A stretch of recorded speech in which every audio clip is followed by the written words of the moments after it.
සමන්තා චක්කවාලේසු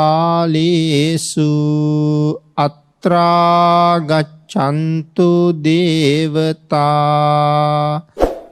සද්ධම්මං මුනි රාජස්ස සුනන්තු සග්ග මොක්ඛදං ධම්මස්සවන කාලෝ අයං බදන්තා ධම්මස්සවන කාලෝ අයං බදන්තා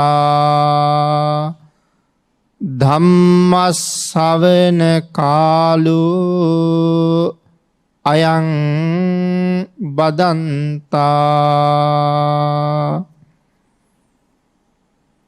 නමෝ තස්ස භගවතු අරහතු සබ්බ ධම්මේසු අප්පටිහත ඥානචාරස්ස දස බලධරස්ස චතු වේසාරජ්‍ය විසරදස්ස සබ්බ සත්තුත්තමස්ස ධම්මිස්සරස්ස ධම්මරාජස්ස ධම්මස්සාමිස්ස තථාගතස්ස සබ්බඤුනෝ සම්මා සම්බුද්දස්ස නමෝ තස්ස භගවතු අරහතු සබ්බ ධම්මේසු අප්පටිහත ඥානචාරස්ස දස බලධරස්ස චතු වේසාරජ්‍ය විසරදස්ස සබ්බ සත්තුත්තමස්ස ධම්මිස්සරස්ස ධම්මරාජස්ස ධම්මස්සාමිස්ස තථාගතස්ස සබ්බඤුනෝ සම්මා සම්බුද්දස්ස නමෝ තස්ස භගවතු අරහතු සබ්බ ධම්මේසු අප්පටිහත ඥානචාරස්ස දස බලධරස්ස චතු වේසාරජ්‍ය විසරදස්ස සබ්බ සත්තුත්තමස්ස ධම්මිස්සරස්ස ධම්මරාජස්ස ධම්මස්සාමිස්ස තථාගතස්ස සබ්බඤුනෝ සම්මා සම්බුද්දස්ස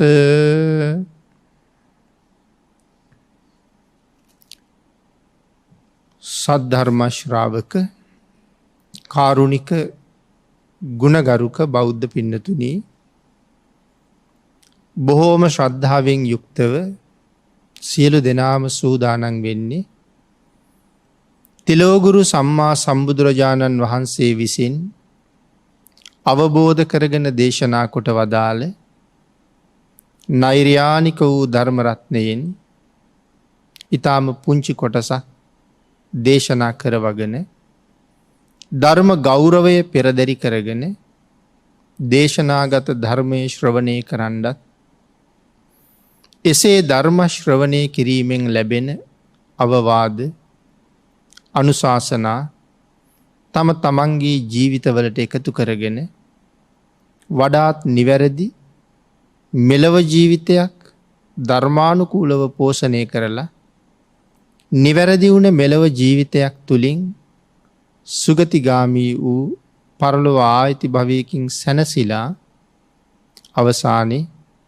ප්‍රාර්ථනා කරන බෝධියෙන් සැප සහිත ප්‍රතිපදාවකින් උතුම් චතුරාර්ය සත්‍ය ධර්මය අවබෝධ කරගෙන මේ සංසාරයෙන් එතර වීමේ පරමාර්ථයත් ඇතුවයි මේ ධර්ම ශ්‍රවණය කරන්න සූදානම් වෙන්නේ. පින්නතුනි අද ධර්මදේශනාවේ මාතෘකාව හැටියට මම යොදා ගන්න කල්පනා කළේ ධම්මපද පාළියේ දණ්ඩ කියන වර්ගයේ සඳහන් වන 8 වෙනි ගාථා රත්නය. අපේ බුදුරජාණන් වහන්සේ රජගහනුවර වේළුවනාරාමේ වැඩ ඉන්න කාලේ තමයි මේ ගාථාරත්නය දේශනා කොට වදාළේ.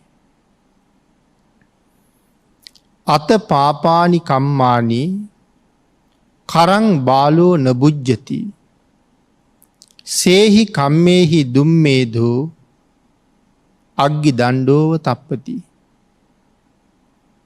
පින්නතුනි, මේ ගාථාව දේශනා කොට වදාළේ මහමුගලන් මහරහතන් වහන්සේගෙන් ලක්කන කියන මහරහතන් වහන්සේ විමසපු පැනයකට භාග්‍යතුන් වහන්සේ පිළිතුරු දුන්න හැටි. මේ ගාථාරත්නය සරල තේරුම හැටියට කල්පනා කළොත් අකුසල් කරන අනුවනයා තමා පව්කම් කරලා එහි විපාක විඳලා ගින්නෙන් දැවුණු පුද්ගලයෙක් මෙන් තව තවත් තැවෙනවා කියලා සඳහන් කරනවා. පින්නතුනි, මේ කාරණාව දේශනා කරන්න හේතුන මූලික නිදාන කතාව අපි කල්පනා කරලා බැලුවොත් කෙටියෙන් දීර්ඝ කාරණාවක් එහි විස්තර කරනවා. අපි ටිකක් කෙටියෙන් සාකච්ඡා කරමු. මහමුගලන් මහරහතන් වහන්සේ ලක්කන ස්වාමින් වහන්සේ ගිජ්ජකූට පර්වතයේ බැහැගෙන රජගහනුවරට පිණ්ඩපාතේ වඩින වෙලාව. පින්නතුනි, මගදී ලක්කන තෙරුන් වහන්සේට දකින්න ලැබුණ මහමුගලන් මහරහතන් වහන්සේ සිනහ පහල කළා. ඒ වෙලාවේ කතා කරලා අහනවා, ස්වාමීනි මොග්ගල්ලාණන් වහන්සේ සිනහ පහල කරනවා දැක්කා. මුගලන් මහරහතන් වහන්සේ සඳහන් කරනවා, ආයුෂ්මත් ලක්කන, ඒ කාරණාව මගෙන් දැම්ම අහන්න එපා.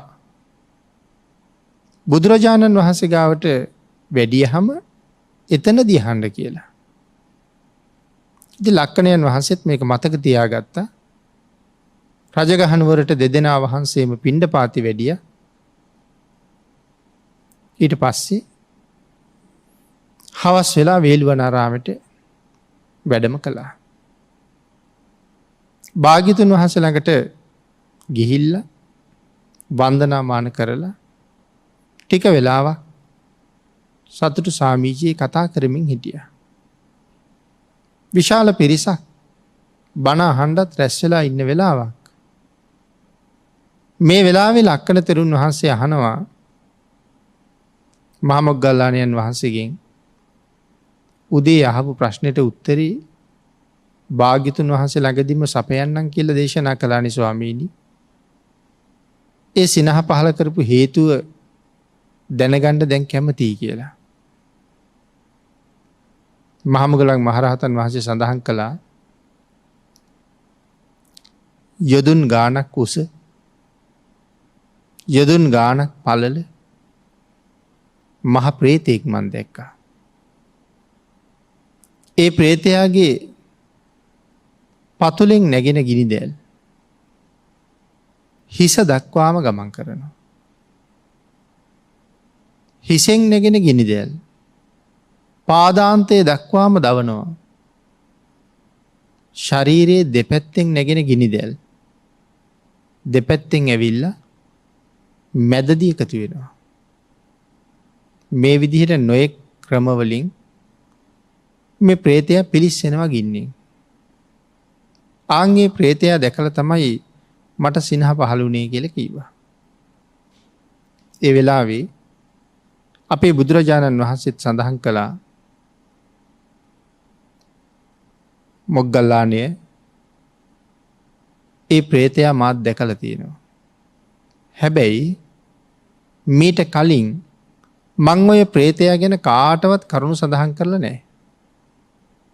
ඒ ලෝක සත්වයාගේ හිතසුව සඳහාමයි කියලා දේශනා කළා. ඇයි ලෝක සත්වයාගේ හිතසුව සඳහාම භාග්‍යතුන් වහන්සේ කරුණු දේශනා නොකළේ? පින්නතුනි, සාමාන්‍ය කෙනෙක් මෙහෙම ප්‍රේතෙක් හිටියා කියලා පිළිගන්නේ නැහැ. යොදුන් ගානක් උසයි. යොදුන් ගානක් පලලයි. සමහරලාට ධර්මය සඳහන් කරන ඒ පලල අපේ ඇස් දෙකින් බැලුවට පෙනිල ඉවරවෙන්න නැති තරම් වෙන්න පුළුවන්. එතරම් මහතැංග. කේසාන්තයේ ඉඳලා පාදාන්තයට දැවෙනවා, පාදාන්තයේ ඉඳලා කේසාන්තයට දැවෙනවා. දෙපසින් නැගෙන ගිනි දැල් ශරීරයේ මැදදී එකතු වෙනවා. සඳහන් කළා මම ඔය ප්‍රේතයාව දැක්කේ එදා ලෞතුරා බුද්ධත්වය ලබාගත්ත දවසේ. බෝමැඩ වැඩ ඉන්නකොටමයි මම දැක්කේ. නමුත් මම කාටවත් ඒ ගැන සඳහන් කළේ නෑ. මොකද බුද්ධ වචනය කවුරු හරි සැක කළොත් ඔහුටත් ආපහු නිරේම උරුමේන නිසා. නමුත් අද මම ප්‍රේතයා ගැන සඳහන් කළේ මට දැන් සාක්ෂියක් තියෙනවා. මේ මොග්ගල්ලාණයන් වහන්සේත් ඒ ප්‍රේතයා දැක්කා. එහෙනම් සාක්ෂියක් තියෙන නිසා මමත් දැක්ක කියලා මම මේ කිව්වේ. භික්ෂුන් වහන්සේලා ආරාධනා කළා ස්වාමීනි එහෙම වුණේ ඇයි? සසර කරගත්ත කර්මය මොකද්ද? ඒකත් දේශනා කරනවා නම් අපි කැමතියි කියලා. බුදුරජාණන් වහන්සේ දේශනා කරනවා මහණෙනි කාශ්‍යප බුදුරජාණන් වහන්සේ වැඩ ඉන්න කාලේ එක සිටුවරයෙක් හිටියා සුමංගල කියලා. සුමංගල සිටුවරයා හරියට කොයි වගේද කියලා කිව්වොත් අපේ ශාසනයේ අනාථපිණ්ඩික සිටුතුමා වගේ. සුමංගල සිටුවරයා තමයි කාශ්‍යප භාග්‍යතුන් වහන්සේට වැඩ ඉන්න ඉතා විශේෂ කුටියක් හැදුවා. ඉඩම අරගෙන ඒ ඉඩම් කෑල්ල රත්තරන් ගඩොල් වලින් ඇතුරුවා. රන් ගඩොල් වලින් අතුරලා ඊට පස්සේ තමයි කුටිය හදන්නේ. පන්සල හදනවා. වැඩ ඔක්කොම ඉවර කරලා භාග්‍යතුන් වහන්සේට පූජා කළා. ඉතින් දවසකට යටත් පිරිසෙන් දෙපාරක්වත් බුදුන් දකින්න යන්නේක සිටුතුමාගේ සිරිත. එක දවසක් පාන්දරම යනවා රතේ නැගලා. අම්බලමක ඉන්න ඔළුවේ ඉඳලා පොරවගත්ත මිනිහෙක්. සිටුතුමා රතෙන් බැහැලා ළඟට ගිහිල්ලා සඳහන් කළා රෑ තිස්සේ මෙව්ව ගානේ ඇවිදලා මේ දැන් ටිකකට කලින් තමයි මේ අම්බලමට ඇවිල්ලා නිදාගෙන ඉන්නේ. එහෙම කිව්වේ ඔහුගේ පාදවල තිබිච්ච වැලි සහ වතුර ඇවිදගෙන ගියපු පොළවේ තාම වේලිලාවත් නැහැ. එහෙම කියලා සිටුතුමා අපව හැරුණා. සිටුතුමා හැරෙනකොට අර මිනිසයා ඔළුව වහගෙන තිබිච්ච රෙදි කඩ අයින් කරලා බැලුවා කවුද ළඟට ආවේ කියලා. බලහම සිටුතුමා මට මේ කියාපු වචනෙට කරන්න ඕනේ මොනවද කියලා මම බලා ගන්නම් කියලා හිතේ තියාගත්තා. සිටුතුමා ඉතින් භාග්‍යතුන් වහන්සේ මුණ ගැහිලා කතා බහ කරලා අපහු මාලිගාවට ගියා.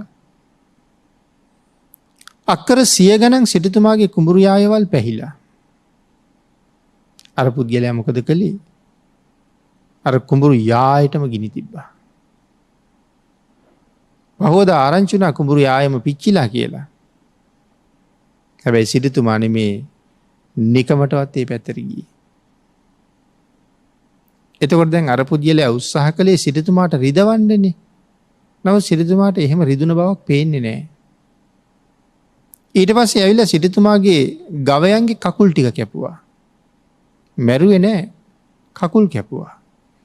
එතකොට සිටුතුමාට දැකලා වේදනාව ඉපදිලා සිටුතුමා බොහොම කනස්සල්ලටපත් වෙනවනේ. තමන් කරගන්න කර්මය ගැන කල්පනාවක් නැහැ. මෙහෙම එකවරක් නෙමෙයි 7 වර සිටුතුමාට බොහෝසේ පාඩු කළා. කවදාවත්ම සිටුතුමා ගණනකටවත් ගත්තේ නැහැ.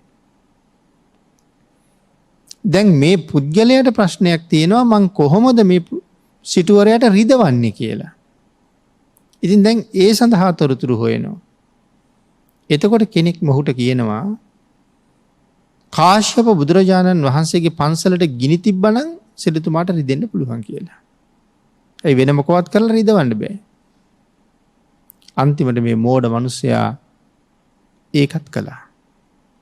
භාග්‍යතුන් වහන්සේ පිණ්ඩපාතේ වඩිනකන් ඉඳලා මාලිගාවට ගිනි තිබ්බා. සුමංගල සිටුතුමාට ආරංචි වුණා. සිටුතුමා ඒ ගමම්ම විහාරයට ගියා. භාග්‍යතුන් වහන්සේ නෑ. නමුත් දැන් වෙන කරන්න දෙයක්වත් නෑ, පිච්චිලා ඉවරයි දැන්. සිටුතුමා ගිනි අඟුරු ගොඩ දිහා බලාගෙන හිටියා. විශාල පිරිසක් රැස් වෙලා. ටික වෙලාවක් ඉඳලා සිටුතුමා හයියෙන් hina වුණා. දැන් මෙතන කෝටි කීයක්ද මේ පිච්චිලා තියෙන්නේ? මිනිස්සු හිතන්නේ නැති සිටුතුමා උමතු වුණාවද්ද කියලා. හිමිට ලං වෙලා ඇහුවා. මෙච්චර විපතක් වෙලා තියෙන වෙලාවේ hina වෙන්නේ කොහොමද කියලා. සිටුතුමා කියනවා මට වෙලා තියෙන දේ හැටියට hina නොවි කොහොමද කියලා. සිටුතුමාට දැන් මොකද වෙලා තියෙන්නේ? මට වෙලා තියෙන දේ හැටියට. සිටුතුමා කියනවා මේ පන්සල මුලින්ම හදලා පූජා කළේ මම. ඒ තුලින් මම ලබාගත් කුසලය නිමක් නෑ. හැබැයි මම හිතුවේ නෑ මේ බුද්ධ ශාසනයේ මට තවත් පන්සලක් හදන්න ලැබෙයි කියලා. නමුත් ඒ අවස්ථාව මට අද උදා වෙලයි තියෙන්නේ. මේක පිච්චුනාට කමක් නෑ. මම තව එකක් හදනවා. බොහොම කෙටි කාලෙකින් පන්සල හැදුවා. ආයෙත් භාග්‍යතුන් වහන්සේට පූජා කළා. පන්සල පූජා කිරීමේ උත්සවයේ දවස් 7ක් එක දිගට තියෙනවා. පින්නතුණි කුඹුරු යායට ගිනි තියලා පන්සලටත් ගිනි තියලා සිටුතුමාට රිදවන්න හදාපු අර පව්කාර පුද්ගලයා දැක්ක මේ කාරණාවෙන්වත් රිදුන්නේ නැහැ කියලා. ඒකත් ඔහු ආශිර්වාදයක් කරගත්තා. දැන් කරන්න තියෙන්නේ මරණ එක විතරයි. ලස්සනට සුදු ඇඳගත්තා. පිහියකුත් ඉනේ තියාගත්තා. දැන් අර පින්කම කරන පිරිස අතරේ ඔහුත් බොහොම සදහැවති. නමුත් යටි අරමුණ වෙන එකක්. සිටුතුමාට ඇනලා මරන්න. පින්නතුනි අදහස ක්‍රියාත්මක කරගන්න බෑ. දවස් 7ම රෑ දවල් මිනිස්සු ඉන්නවනේ. ඒ හින්දා සිටුතුමාට පහර දෙන්න බෑ. 7 වෙනි දවසත් ආව දැන් අදින් පස්සෙන් දන් දෙන්නෙත් නෑ. එක දිගට පින්කම කළා ඊට පස්සේ පිටත් වෙනවා. එදත් දානේ වළඳලා ඉවර වුණාම සිටුතුමා ගිහිල්ලා බුදුරජාණන් වහන්සේට විශේෂ කතාවක් මතක් කළා. ස්වාමීනි භාග්‍යතුන් වහන්සේ කලින් පන්සල හදලා පූජා කරලා මම පින් සිද්ධ කරගත්තා. නමුත් කවුදෝ කෙනෙක් දෙවනි වතාවෙත් පන්සල හදන්න මට අවස්ථාව දුන්නා. මං දෙපාරක් භාග්‍යතුන් වහන්සේට දැන් කුටි 2ක් පූජා කරලා තියෙනවා. ස්වාමීනි භාග්‍යතුන් වහන්සේ මේ පින්කමේ අවසාන දවස වෙච්ච අද අනුශාසනාවේදී විශේෂයෙන් ගඳ කෙලියට ගිනි තියපු පුද්ගලයාට පින් දෙන්න ඕනේ ස්වාමීනි කියලා කිව්වා. මොකද ඔහු නොහිටින්ද දෙපාරක් පන්සල හදන්න වෙන්නේ නෑනේ. ගිනි තියාපු නිසානේ හැදුවේ. මේක අර පුද්ගලයා අහගෙන ඔහු කල්පනා කරනවා මොහු කොයිතරම් සාධාරණ කෙනෙක්ද. මොහුගේ දිවි තොර කළොත් මට මොකක් වෙයිද? තියා මම අඩුම තරමේ මෙවන් සත්පුරුෂයෙකුගෙන් සමාවවත් නොගත්තොත් මගේ හිස හත්කඩකට පැලෙයිද දන්නේ. ඒ තරම් සිල්වත්, ඒ තරම් ගුණවත්. ළඟට ගිහිල්ලා වැඳලා දන ගහගෙන කියනවා ස්වාමීනි මට සමාවෙන්න ස්වාමීනි මට සමාවෙන්න කියලා. සිටුතුමා අහනවා මොන වරද කළාටද කියලා. පහුගිය කාලේ කරපු අපරාධ ඔක්කොම කළේ මම. මට සමාවෙන්න ස්වාමීනි. සිටුතුමා කියනවා ඔබට යමක් කරගත්තා. මගේ කිසි අමනාපයක් නැහැ. ඔබ විදිහටම ජීවත් වෙන්න කියලා. සමාවක් මගෙන් තියෙනවා. සමාව දෙන්න තරම් මගේ අමනාපයක් නැහැ කියලා කිව්වා. මේ පුද්ගලයා ඊට පස්සේ කියනවා සිටුතුමනි මට ඔහොම සමාව දීලා මදි. මටත් මගේ බිරිඳටත් මගේ දරුවන්ටත් ජීවිතයේ තියෙන තාක්කල් සිටුතුමාට බැල මෙහෙවරකම් කරන්න අවස්ථාව දෙන්න කියලා කිව්වා. සිටුතුමා ඒ වෙලාවේ සඳහන් කළා මගදී මුණ ගැහිලා අම්බලම ළඟදී කියාපු වචනෙට ඔබ මෙච්චර අපරාධයක් කළා නම් මගේ ගෙදර දාසකම් කරන කාලේ මං අතින් වචනයක් කියවුනොත් ඔබ කොතනින් නවතීද දන්නේ. ආන් ඒක නිසා ඒ සම්බන්ධකම් අවශ්‍ය නැහැ. නමුත් මම හැමදාම මගේ කුසල් ටික රැස් කරගන්නවා. ඔබ වාගේ අසත්පුරුෂයෝ ජීවිතයට තව තව ලං කරගන්න හොඳ නැහැ. ඉතින් අසමාවක් නැහැ ඔබ ඔබේ පාඩුවේ ජීවත් වෙන්න.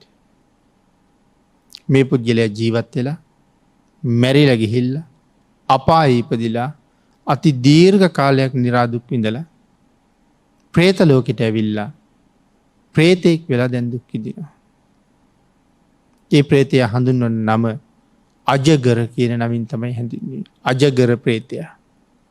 මේ പ്രേතයව තමයි මුගලන් මහරහතන් වහන්සේ දකින්නේ. ඔය කාරණාව පැහැදිලි කරලා අර අපි මුලින් මාතෘකා කරගත්ත ගාථා රත්නයේ භාග්‍යතුන් වහන්සේ දේශනා කළා. අත පාපානි කම්මානි කරං බාලෝ නබුජ්ජති. සේහි කම්මේහි දුම්මේදෝ අග්ගි දණ්ඩෝව තප්පති. අකුසල් කරන අනුවනයා තමා කළ පව් විපාක විඳ ගින්නෙන් දැවුනකු මෙන් නැවත නැවතත් ඇවිෙනවා. එහෙනම් අපි බලමු මේ ගාථා රත්නයේ ධර්මාර්ථය මොනවද අපිට කියලා තියෙන්නේ.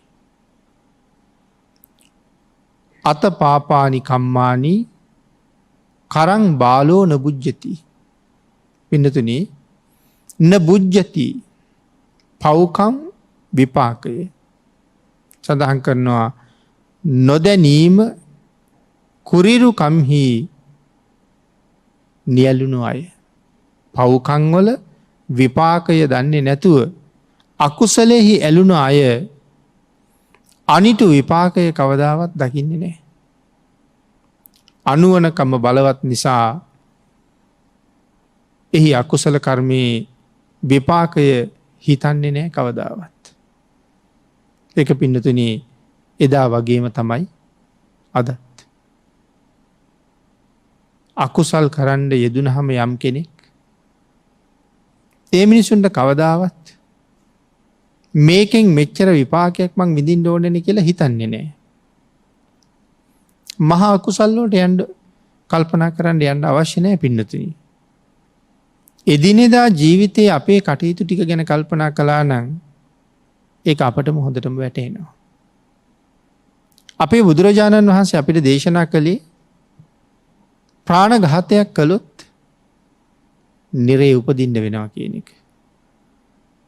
ඇයි මේ පන්සිල් කියන ශික්ෂාපද 5 ලෝකවද්‍යයිනේ පින්නතුනි. ඒවට කියන්නේ ලෝකවද්‍ය ශික්ෂාපද කියලා. ඇයි ලෝකවද්‍යයි කියලා කියන්නේ? බුදුරජාණන් වහන්සේ නමක් ඇතත් නැතත් ප්‍රාණඝාත කළොත් අකුසල්ම තමයි. නිරේ උපදින්න වෙනවම තමයි. භාග්‍යතුන් වහන්සේ පනවපු කාරණාවක් නෙමෙයි පන්සිල් කියලා කියන්නේ. ස්වභාව ධර්මයාගේ නීතියක් පන්සිල් කියලා කියන්නේ. සත්තු මැරුවොත් දඬුවම් කරනවා. කවුද දඬුවම් කරන්නේ? ස්වභාව ධර්මයේ විසින් දඬුවම් කරනවා. කොහෙදිද දඬුවම් කරන්නේ? සතර පායේදී. එතකොට පින්නතුනි අබුද්ධෝත්පාද කාලෙට අපි ඕක දන්නේ නැහනේ. ප්‍රාණඝාත කරාම පව්, හොරකම් කරාම පව්, වැරදි කාම සේවනය කරාම පව්, බොරු කියහම රාරක්කු බීහම මහ බරපතල අකුසල් රැස් වෙනවා කියන කාරණාව අපි දන්නේ කොහොමද? කවුරු නිසාද? බුදුරජාණන් වහන්සේ නිසා. භාග්‍යතුන් වහන්සේ කියලා නොදෙන්න අපිට වැටහෙනවද ওই කාරණාව? කවදාවත් නැහැ. ඒ කාරණාවෙන්ම අපි බුදුරජාණන් වහන්සේට සලකණ්ඩ වටින් නැද්ද. මොන තරං ණය බරක් එතනම තියෙනවද අපිට. භාග්‍යතුන් වහන්සේ ඒ අකුසලය ගැන දේශනා නොකරන්ඩ අනිවාර්යෙන් අපි මරණයෙන් පස්සේ නිරේට යන්ඩ හොඳම සුදුස්ව බවට පත්වෙලා ඉවරයි මෙලහට. නමුත් භාග්‍යතුන් වහන්සේ එපා කියපු නිසා අපි වුණත් පාලනය වෙනවා. එහෙමනම් ලෝකවද්‍යයි. එතකොට තවත් එහෙනම් ශික්ෂාපද තියෙනවද? ප්‍රඥප්තිවද්‍යයි. ලෝකවද්‍ය ශික්ෂාපද බුදුරජාණන් වහන්සේ අපිට කියලා දුන්නා. මේක තමයි ස්වභාව ධර්මයේ හැටි. මේ කාරණා පහ කරන්න එපා. ඊළඟට නිවන් දකින්න බලාපොරොත්තු වෙන කෙනෙක් රකින්න උතුම් සීලය. පංච සීලේනොත් ඒකට මහා උපකාරයක් තියෙනවා. ඊට අමතරව පින්නතුනි පොහොය වාගේ දවස්වලට අපි උපෝසත සිල් සමාදන් වෙනවා. 8 සිල් සමාදන් වෙනවා නම් පන්සිල් වලින් පස්සේ ශික්ෂාපද 3ක් තියෙනවා. දස සිල් සමාදන් වෙනවා නම් තව 5ක් තියෙනවා. ආන් ඒ වගේ සුරාමේරයෙන් පස්සේ තියෙනවද වෙන ශික්ෂාපදයක්? ඒවට තමයි ප්‍රඥප්ති වද්‍යයි කියලා කියන්නේ. ප්‍රාණඝාතයේ ඉඳලා සුරාමේරයේ දක්වා ලෝකවද්‍යයි. එතනින් එහාට තියෙන ශික්ෂාපද ප්‍රඥප්ති වද්‍යයි. එහෙම ශික්ෂාපද භාග්‍යතුන් වහන්සේ තමයි පැනෙව්වේ. ඒ මොකටද? නිවන් දකින්න කැමති කෙනෙකුට මේ විදිහට කටයුතු කරන්න වෙනවා කියලා. විකාල භෝජනා වේරමණී සික්ඛාපදං සමාදියාමි. රාත්‍රී ආහාරය ගත්තොත් සිල් අරගත්ත කෙනෙක් අපායට යයිද? අපායට යන්නේ. ආහාර ගත්ත කියලා නිරේට යන්නේ නැහැ. නමුත් නිවන් දකින්න වෙන්නෙත් නැහැ.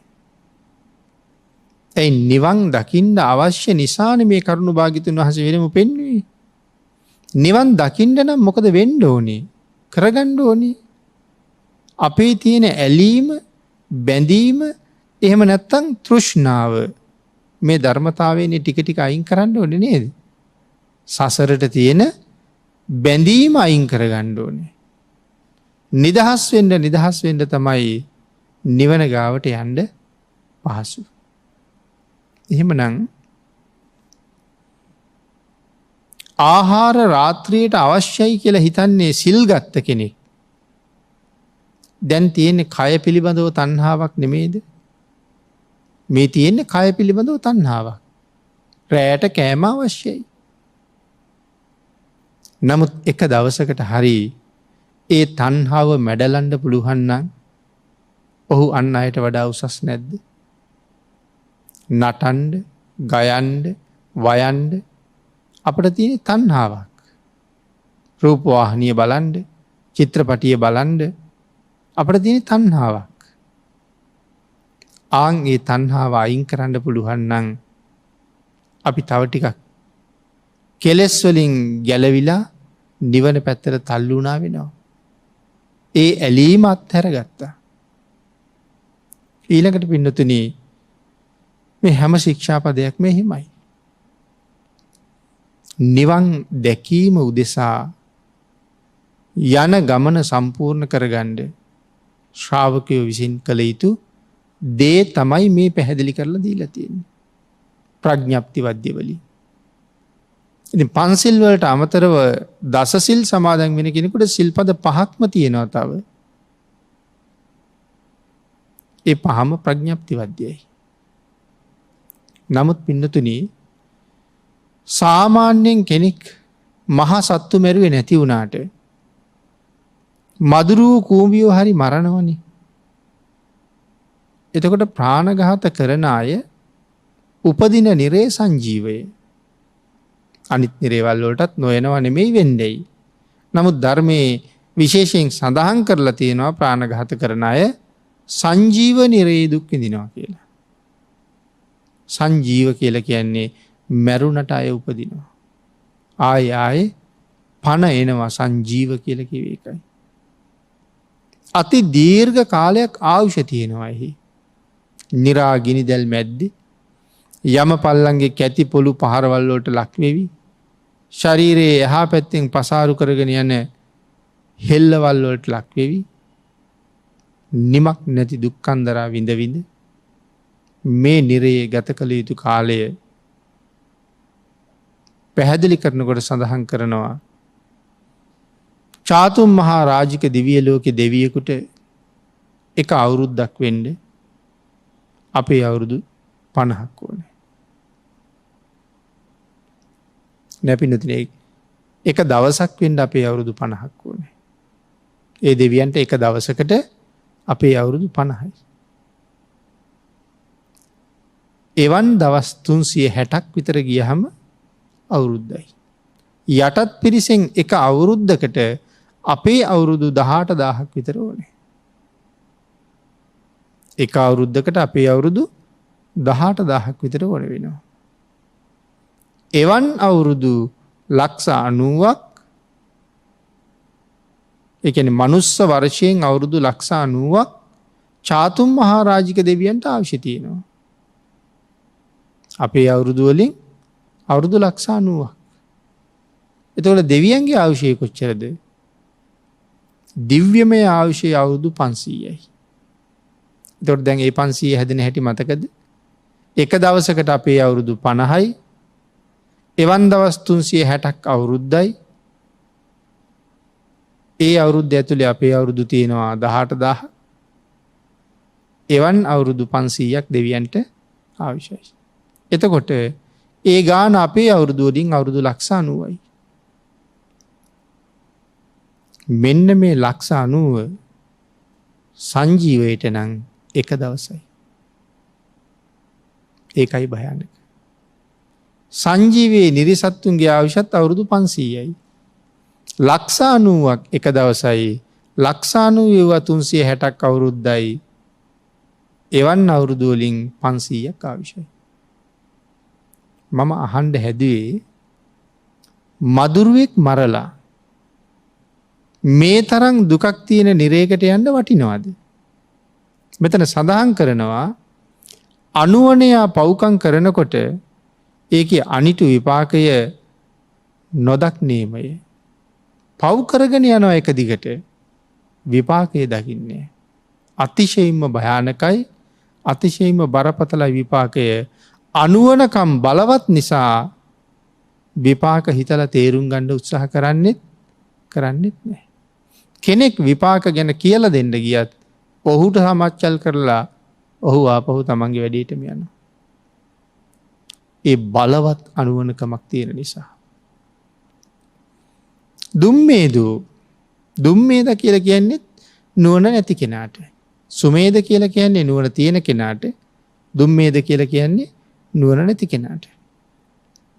එහෙම නැපින්නතනි සඳහන් කළා අනුවණයා දහම් නොදත් දහමට නොනැමුණු සුදනන්ගේ ඇසුරක් නොකැමති විපතට නැමුණු තැනැත්තික්ය.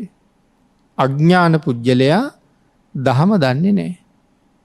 ඒ වගේම තමයි අඥාන පුජ්‍යලයා දහමට නැමෙන්නෙත් නැහැ. අඥාන පුජ්‍යලයා සුදනන් නැත්තම් සත්පුරුෂයන් ඇසුරු කරන්න කැමතිත් නැහැ. ඔහු කැමති නැහැ සිල් රකින්න කියනවාට. ඔහු කැමති නැහැ දන් දෙන්න කියනවාට. එයින්ද කවදාවත් සිල්වත් අයත් එක්ක ඉන්න අනුවණය කැමති නැහැ. හැම වෙලාවෙම විපතට නැමුණු සිතකින්ම තමයි ඉන්නේ. අකුසලයටම බර වෙලා ඉන්නේ. ඊළඟට සඳහන් කරනවා සේහි කම්මේහි කියලා කියන්නේ ඇයි කියලා. සිය කර්මය කරනකොට තමා විසින් කයින් වචනයෙන් මනසින් නොයෙක් ආකාරයේ අකුසල් සිද්ධ කරලා හිතින් මෙනෙහි කරනවද පින්නතුනි පස්සේ කාලේ තමන් කරපු අකුසල් ඔහුට මතක් වෙනවා. හැමදාම එක විදිහට අකුසල් කර කර යන්න බෑ. ජරා ජීර්ණ තත්ත්වයට අපි පත් වෙනවා. එදාට වැඩ කරන්න බැරි වුණාට කරපු දේ මතක් වෙනවා.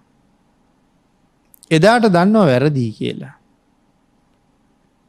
ඊට පස්සේ ගින්නෙන් පිච්චෙනවා වගේ පිච්චෙනවා. සමහර වෙලාවට හිතේ දුක කාටවත් කියාගන්නත් බෑ. ඇයි බිරිඳට හොරෙන් කරපු අකුසල් තියෙනවා. ස්වාමියාට හොරෙන් කරපු අකුසල් තියෙනවා. දරුවන්ට හොරෙන් කරපු අකුසල් තියෙනවා. සමිති සමාගම් වලට හොරෙන් කරපු වැරදි තියෙනවා. වැඩ කරන ආයතනයට හොරෙන් කරපු අකුසල් තියෙනවා. මේ විදිහේ පව් ගොඩක් ඔහු ගාව තියෙනවා රහසේ කරපුවා. දැන් මේවා කාටවත් කියන්න බෑ. නමුත් හිතින් විඳවනවා. ගින්නෙන් දැවෙනවා වගේ විඳවනවා. මරණින් පස්සේ ඔහු මේ භයානක නිරේ උපදිනවා. අතිශය දුක් විඳිනවා. දුක විඳලා නැවත කවද හරි දවසක නිරයෙන් ගොඩට එනවනේ. නොයන දවසක් නෑ කවදහරි දවසක ගොඩ එනවා. මේ සඳහන් කරපු ආයුෂය ඉවර වෙච්චහම ඔහු නිරයෙන් මිදෙනවා. ඉතින් නැවතත් පෙර අකුසල කර්මයක් ආයෙත් හේතුනොත් ආයෙත් දික් වෙනවා. ඉතින් ඒ අය නිරයෙන් ගොඩ එනවා කියන එකට සාක්ෂි තමයි අපි. අපි පිනතුන් හිතනවාද අපි ඔහෙ හිටියේ නෑ කියලා. මේ පයට මෙතෙක් ජීවිතේ පෑගිච්ච වැලියට ගානට වඩා ඔබත් මමත් ඔය නිරේවල් වල ඉඳලා තියෙනවා. අනන්ත දහදුක් විඳලා තියෙනවා. මැරිලා ඉපදිච්ච නිසා මතක නෑ මිසක් එදා විඳපු දුක මතක තිබුණා නම් අපි කවුරුවත් මෙහෙම ඉන්නෙත් නෑ පින්නතුනි. නමුත් අද එකක්වත් මතක නැති නිසා ආපහු ඒ කරුමම රැස් කර අපි ඉන්නවා. එතකොට නිරේ කාලයක් ඉඳලා නිරයෙන් මිදෙනවා කියන්න හොඳම සාක්ෂිය අපි. අපිත් හිඳලා තියෙනවා කීවට. ඊළඟට සඳහන් කළා මේ කයෙන් වචනයෙන් මනසින් තුනෙන්ම කරන අකුසල්. කයෙන් කරන වැරදි තියෙනවා. ප්‍රාණඝාත අදත්තා දාන කාම මිත්‍යාචාර. වචනයෙන් කරන වැරදි තියෙනවා. මුසාවාද පරුස වචන පිසුන වචන සම්පප්‍රලාප. හිතින් කරන වැරදි තියෙනවා. අවිද්‍යා ව්‍යාපාද මිත්‍යා දෘෂ්ටි. මේවට අපි කියනවා දස අකුසල් කියලා. පුද්ගලයා දස අකුසලයෙන්ම පොහොසත්. අපි ජීවත් වෙන සමාජයේ දිහා විමර්ශන ශීලීව බලහම අපිට හොඳට පේනවා මේගොල්ලෝ බය නැතුව සැක නැතුව දහයම කරගන්න හැටි. මේ දස අකුසල් කරලා මරණයට පත් වෙලා නිරේ ඉපදෙනවා. ඒ පින්නතුනි අපේ භාග්‍යතුන් වහන්සේ එක සූත්‍රයක දේශනා කරනවා. අර අසිබන්ධක ගාමිණී කියන්නේ මිත්‍යා දෘෂ්ටික පුද්ගලයෙක්. නමුත් බමුණන්ගේ වැඩ ගාමිණී අගය කරන්නේ නැහැ. බමුණු කරන්නේ මැරිච්ච මිනිස්සුන්ට දෙව්ලොව යන්න පාර පෙන්නනවා කියලා දෙව්ලොව යවනවා කියලා මහා ධාන්‍ය කඳු ගොඩ ගහලා ඒ ධාන්‍ය ගින්නට දදා ගිනි දෙවියන් පුදනවා. විශාල වශයෙන් මැරිච්ච අයගේ නෑදෑයෝ ඇවිල්ලා ඉන්නවා. තරමක් වෙලා ඒ කටයුත්ත කරලා ස්තෝත්‍ර කියලා නෑදෑයන්ට කියනවා දැන් හරි ඔබේ තාත්තා දැන් ස්වර්ගයේ ඉපදුනා. ඔබේ අම්මා දැන් ස්වර්ගයේ ඉපදුනා කියලා. නමුත් ගාමිණී මේවා දැකලා මේක පිළිගන්නේ නැහැ. ගාමිණීට දවසක් හිතුණා යන්න ඕනේ බුදුරජාණන් වහන්සේ ගාවට. ගිහිල්ලා අහන්න ඕනේ මේ බමුණු කරන වැඩේ හරිද කියලා. ගාමිණී බුදුරජාණන් වහන්සේ ළඟට ඇවිල්ලා වන්දනා කරලා බුදුරජාණන් වහන්සේගෙන් අහනවා ස්වාමීනි භාග්‍යතුන් වහන්සේ මෙලව ජීවත් වෙච්ච කෙනෙක් මරණයෙන් පස්සේ නිරේ උපදිනවද? භාග්‍යතුන් වහන්සේ දේශනා කළා ගාමිණී ගලක් රෝල් කරගෙන ගිහිලා වතුරට දානවා. ඒ ගලට මොකද වෙන්නේ කියලා ඇහුවා. ස්වාමීනි යට යනවා. ඊට පස්සේ ගල වතුරට දාපු කට්ටිය අපි කියමු ලිඳට දැම්මා කියලා. ඒ කට්ටිය වැඳගෙන ස්තෝත්‍ර කිය ලිඳ වටේට කැරකි කැරකි ගලට අඬ ගහනවා. අනේ කළුගල අනේ කළුගල ගොඩට එන්න ගොඩට එන්න අපට පේන්න එන්න අපි ළඟට එන්න බැරි නම් මේ ජල තලයේ උඩ පාවෙවි ඉන්න කියලා කළුගලට අඬ ගහනවා. ගාමිණී කළුගල ගොඩ එනවද කියලා ඇහුවා.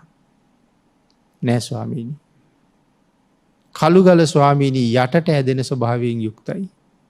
උඩට එන්නේ නෑ.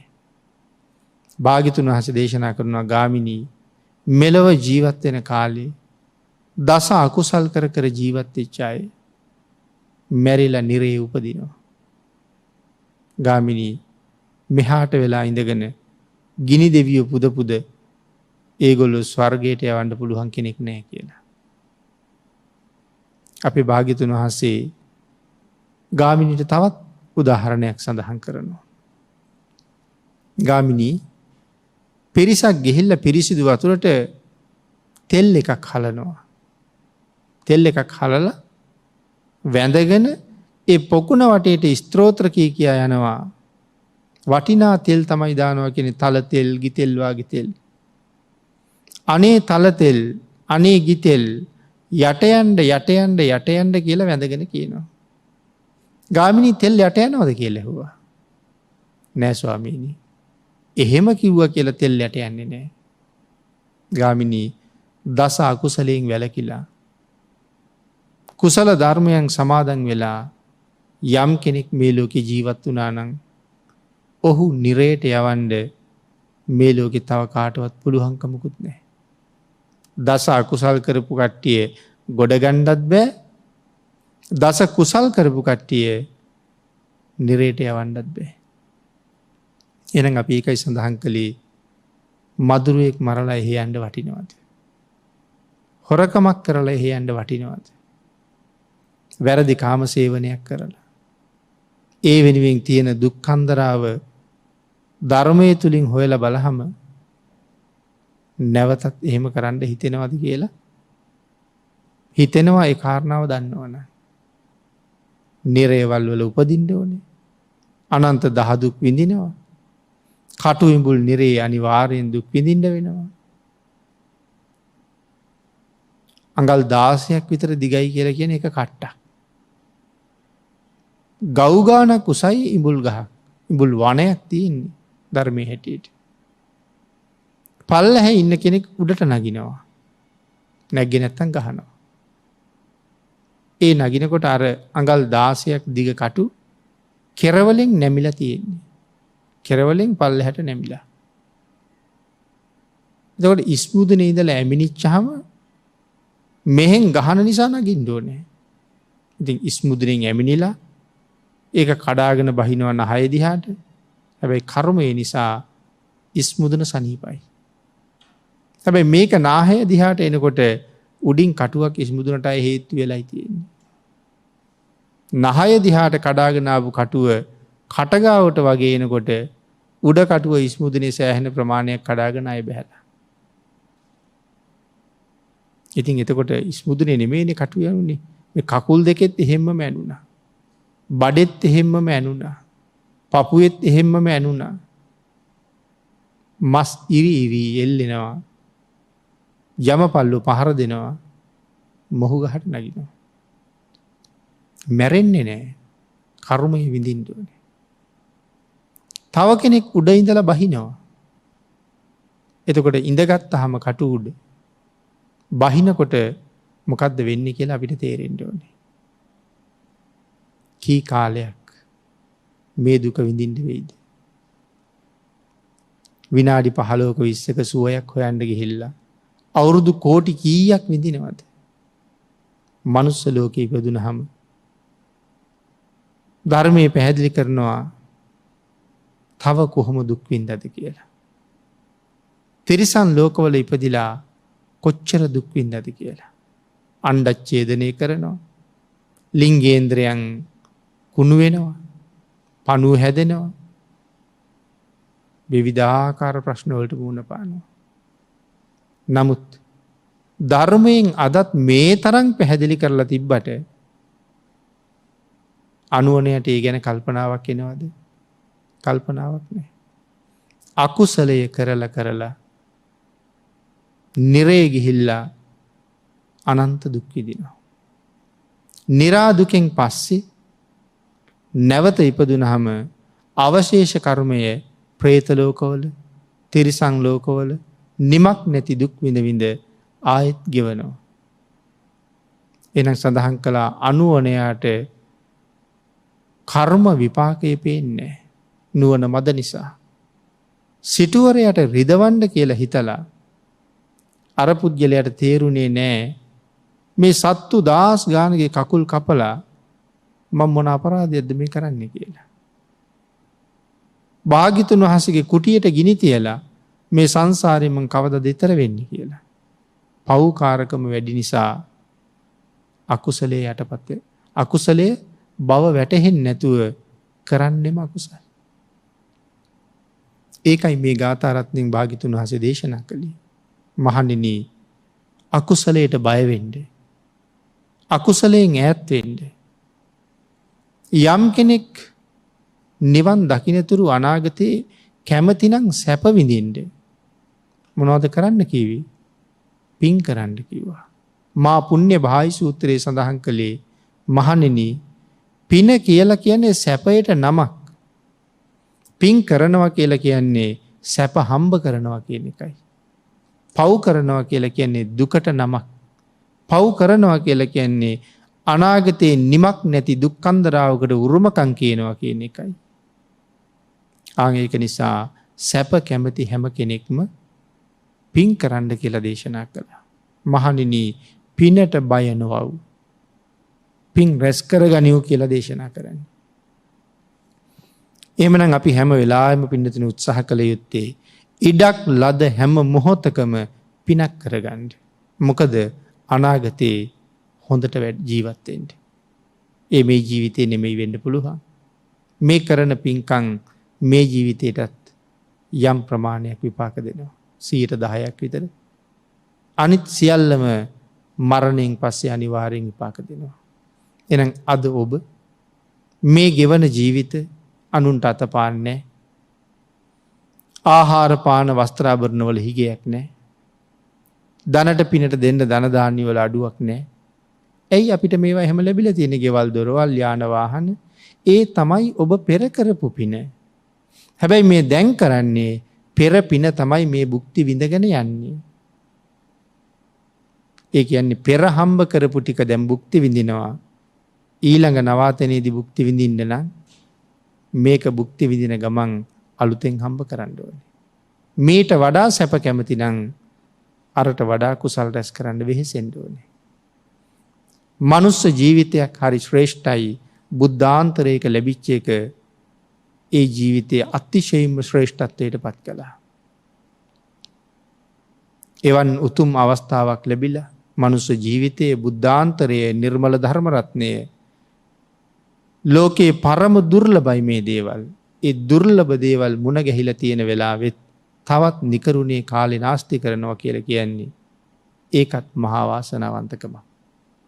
මේ ලැබිච්ච උතුම් ජීවිතේට හොඳ සාධාරණයක් කරලා මැරෙන දවසට සතුටින් මැරිලා සුගතිගක ඉඳගෙන තව තව පින් කරලා සසරින් එතර යන ගමනකට යන්න රත්නත්‍රයේ අනන්ත ආශිර්වාදයෙන් අපි පින්නතුන්ට ශක්තිය, ධෛර්යය, වාග්ය, වාසනාව උදා වේවා කියලා ප්‍රාර්ථනා කරනවා.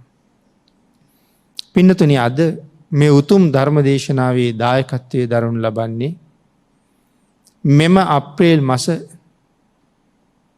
උපන්දිනයේ සමරන ඉන්ද්‍රාණී මුතුබණ්ඩාර මෑණියන්ට සහ චිත්‍රා තිලකසිරි මෑණියන්ටත් නිදුක් නිරෝගී සුවය ප්‍රාර්ථනා කරන අතර පරලෝසපත් චන්ද්‍රා සපරමාදු මිත්තණිය ඇතුළු සියලුම මියගිය ඥාතීන්ට පුණ්‍යානුමෝදනා කිරීමටත් සුජීවත්ව වාසය කරන සියලුම ඥාතීන්ට සහ අප සැමට උතුම් චතුරාර්ය සත්‍ය ධර්මයේ සුවසේ අවබෝධ වේවායි ප්‍රාර්ථනා කරමින් ඔස්ට්‍රේලියාවේ සිඩ්නි නුවර පදිංචි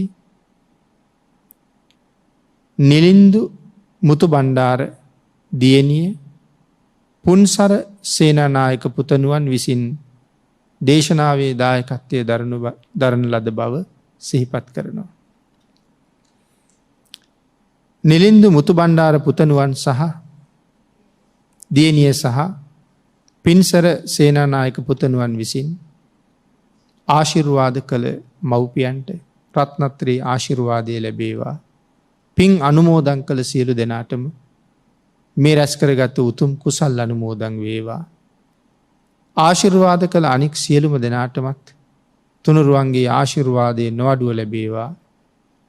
ඒ දියණියට සහ පුතණුවන්ටත් මේ රැස් කරගත් සියලුම පින් හේතු වේවා. රත්නත්‍රී ආශිර්වාදය ලැබේවා. ඒ අයටත් අපටත් ඊටාම ඉක්මන් භවයක ඊටාමත්ම කෙටි කාලයකින් සැප සහිත ප්‍රතිපදාවකින් උතුම් චතුරාර්ය සත්‍ය ධර්ම අවබෝධය ලබාගෙන සසරින් එතර වෙන්න මේ පුණ්‍ය ධර්මයන් හේතු වාසනා වේවා කියලා ප්‍රාර්ථනා කරමු. ආකාසට්ඨා ච බුම්මට්ඨා දේවා නාග මහිද්దికා පුඤ්ඤන්තං අනුමෝදිත්වා චිරං රක්ඛන්තු ලෝක සාසනං දේවෝ වස්සතු කාලීන සස්්‍ය සම්පත්ති හේතුච පීතෝ භවතු ලෝකෝච රාජා භවතු ධම්මිකෝ